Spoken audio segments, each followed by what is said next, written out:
Les comportements individuels ont toujours tendance à être individualistes, Ouais. donc il est normal que on constatera toujours que l'altruisme n'est pas nécessairement le comportement spontané de l'être humain, que ce soit dans sa vie personnelle ou professionnelle. Parfois oui, parfois non, chacun dans des proportions propres. C'est la vie, et tout simplement.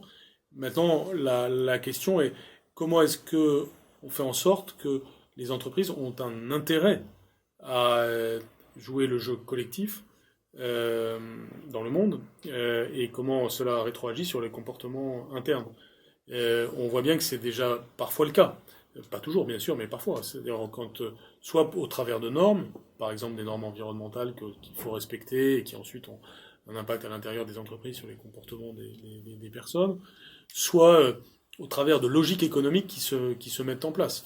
Par exemple, une entreprise peut tout à fait avoir intérêt à changer, à passer de voitures à essence à des voitures électriques, y compris pour des raisons de rationalité économique, ou elle peut avoir un intérêt à avoir un comportement éthique dans les négociations commerciales, parce qu'il en va de sa réputation, parce qu'il en va de sa possibilité d'être dans tel et tel contexte juridique. Donc il y a des éléments incitatifs à la vertu, si je puis dire.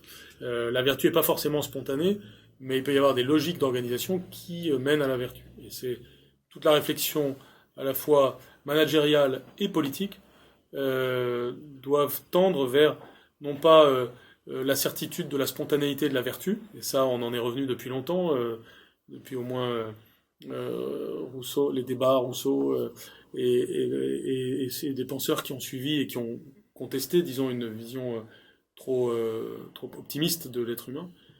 Mais comment on fait que l'organisation permette cette